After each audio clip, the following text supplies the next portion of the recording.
अस्सलाम वालेकुम, welcome to my channel family Pakwan with Anika. कैसे हैं सब लोग? उम्मीद है सब लोग खैर खैरियत से होंगे, फिट-फाट होंगे, मज़े में होंगे। और आज मैं बनाने जा रही थी जलफ्रेज़ी। मैंने कहा क्यों ना आप लोगों से भी शेयर कर लूँ, क्योंकि कभी-कभी जब चीज़ें बनाते हैं तो फिर भूल जाती हूँ वीडियो बनाना। सोचा आप लोगों से शेयर करती हूँ, चलिए आप लोग भी देख लें मैंने जलफ्रेज़ी कैसे बनाई है, और आप लोग भी इसको बना कर ट्राई कीजिएगा, एन्जॉय कीजिएगा।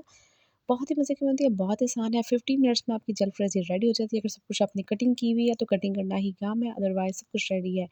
चावल से खाएँ, रोटी से खाएँ, ये आपकी ऑप्शन है, आप पे डिपेंड करता है किसे अच्छा लगता है। मुझे चावलों के साथ बहुत अच्छा लगता है, चावलों के साथ बहुत मज़े का लगता है। तो चलिए स्टार्ट करते हैं, कैसे बनाई आप भी देखिए। सबसे पहले मैंने जो चीज़ें ले ली थी, वो ये है कि तमाम चीज़ें डाल के रख दी हैं, स्पाइसेस हैं, वेजिटेबल्स हैं एंड लहसुन अदरक का पेस्ट है और चॉप्ड लहसुन लिया मैंने। आप लहसुन अदरक का सिर्फ पेस्ट भी ले सकते हैं। मैंने बोनलेस चिकन चेस्ट पीसेस के लंबी-लंबी स्ट्रिप्स ही काटी हैं, बारीक-बारीक सी, वो आप भी कर सकते हैं। चेस्ट पीसेस लीजिएगा, बहुत मज़े का बनेगा। बोनलेस लीजिएगा तो लंबी-लंबी स्ट्रिप्स काटें, रेस्टोरेंट स्टाइल का हो जाता है, रेस्टोरेंट की तरह लगता है, तो आप क्यूब्स में भी कर सकते हैं। लेकिन याद रखिएगा, जिस तरह की आप कटिंग करेंगे उसी तरह की आपने वेजिटेबल की कटिंग करनी है, तभी अच्छा लगता है। तो मैंने लंबी-लंबी कटिंग की और कुछ स्पाइसेस ली हैं, ज़ीरा लिया है, गरम मसाला लिया है, कुटी हुई मिर्च ली है, हल्दी ली है, काली मिर्च ली है, सूखा धनिया लिया और नमक लिया है। अंडे हैं, अंडे मैं इन पे यूज़ करूँगी। और कुछ वेजिटेबल्स हैं, कैप्सिकम है, टमाटर है, प्याज है और वैसे बाकी तो हरी मिर्चें हैं। हरी मिर्च मैं यूज़ करती हूँ इसमें, कुछ लोग नहीं यूज़ करते। अंडे मैं यूज़ करूँगी इसमें, कुछ लोग यूज़ करते हैं, कुछ नहीं करते जलफ्रेज़ी में। जलफ्रेज़ी असल में बंगालियों की डिश है, और इसका मतलब और लहसुन अदरक सॉरी, पहले बता दूँ मैं आपको, मैं प्याज यूज़ कर रही हूँ इसमें, पिसा हुआ तमाम चॉप प्याज, फाइन चॉप किया हुआ, या कह लें आप पेस्ट बनाई हुई प्याज है, टमाटर है। ऑयल लेंगे। सबसे पहले जो स्टेप है, इसमें चिकन को फ्राई करना है। चिकन को फ्राई करने से पहले मैं इसमें प्याज शामिल करूँगी, प्याज को फ्राई करूँगी, साथ ही लहसुन अदरक का पेस्ट और लहसुन चॉप भी मैं इसमें फ्राई करूँगी।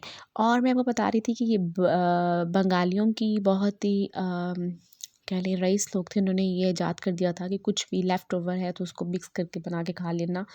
तो ये उन लोगों की डिश थी, तो जो चलती वेरिएशन करते हर किसी ने अपने स्टाइल से बना ली है, पाकिस्तानी ने अपने स्टाइल से बना ली है, तो मैं अपने स्टाइल से बना रही हूँ। तो सो आप भी इसको एंजॉय कर सकते हैं। मैंने इसमें प्याज में लहसुन अदरक का पेस्ट, लहसुन चॉप्ड डाल के जितना भून लिया है, और जब उसके थोड़ा कच्चापन ख़त्म हो जाएगा तो मैं इसमें डाल दूँगी अपने तमाम बोनलेस चिकन की स्ट्रिप्स डाल दूँगी। और मैंने आप चाहें तो फुल मुर्गी बोनलेस करवा लें, लेकिन वो इतने मज़े का नहीं बनता। मैंने ऐसे ही किया था, फुल मुर्गी बोनलेस थी, उसकी बड़े मुश्किल हुई मुझे स्ट्रिप्स काटने में।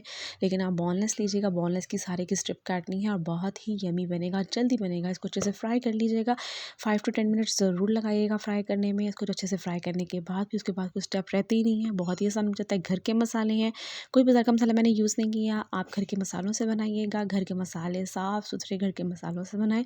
बहुत ही लज़ीज़, बहुत ही मज़े की रेस्टोरेंट स्टाइल से बनती है, रेस्टोरेंट टेस्ट आता है। और इसमें अब मैंने टमाटर पेस्ट डाल दी है। टमाटर पेस्ट मेरे पास 2 बाउल थे, तकरीबन 4 तो आधा किलो से ज़्यादा ही मेरे पास टमाटर होंगे। इसमें दही यूज़ नहीं करती मैं, और होता भी नहीं है, लेकिन कुछ लोग कर भी लेते हैं। तो मैंने इसमें सिर्फ टमाटर ही डाले हैं और प्याज डाले हैं। कुछ लोग कहते हैं कि मीठा हो जाता है, इसके डर से मैंने थोड़े कम प्याज डाले। तमाम स्पाइसेस ऐड कर दी हैं इसमें, हल्दी भी ऐड करूँगी, हल्दी इसमें शामिल नहीं थी, प्लेट में नज़र नहीं आ रही होगी, बाद में ऐड करूँगी। तो आप इसको अच्छे से फ्राई कीजिएगा, इसमें किसी तरह की कोई स्मेल नहीं आनी चाहिए। हाँ, अब ये सॉसेसेस मैं डाल रही हूँ, जो सॉसेजेस हैं, सॉसेसेस को आप जितनी सॉस है, ये मैंने ऑप्शनल है, सिरका है, सोया सॉस है और मैंने चिली सॉस डाली है, और मैंने अपनी मर्ज़ी से अपने टेस्ट के अकॉर्डिंग डाली है। चाहे तो डाल लीजिएगा, अदरवाइज़ स्किप कर दीजिएगा, इसमें डलती नहीं है, मैंने डाली है। तो मैंने इसमें ऐड की है जी हल्दी डाली है। इस पॉइंट पे आके आप कभी भी डाल सकती हैं, किसी वक़्त भी उस स्पाइसेस के साथ मैं भूल गई थी इसलिए डाला था। अब बात आती है जी इसमें वेजिटेबल्स की। वेजिटेबल्स कब डालनी है? वेजिटेबल्स ना तो बहुत ही वो हों, शिमला मिर्च है, टमाटर है, प्याज है और हरी मिर्च मैं डाल रही हूँ, तो मुझे पसंद है इसमें। काफ़ी सारी हरी मिर्च लंबी-लंबी मैंने काट दी हैं, और तीखी वाली हरी मिर्चें हैं, और वो ना बहुत तीखी है, ना बहुत ही कह लें कि इसका टेस्ट ही नहीं होता। थोड़ी-सी काली मिर्च ऐड कर रही हूँ। आप चाहे तो स्पाइसी बनाएँ, आप चाहे तो नॉर्मल बनाएँ, ये आपके टेस्ट के अकॉर्डिंग है, आप इसको जैसे मर्ज़ी बनाएँ। अब मैं जब बिल्कुल रेडी हो गया चिकन, तो मैं इसमें सारी वेजिटेबल्स डाल रही हूँ। 5 मिनट्स तक इसको दम दूँगी और देन इसको खोल दूँगी। तो चिकन बिल्कुल गल चुका हुआ था।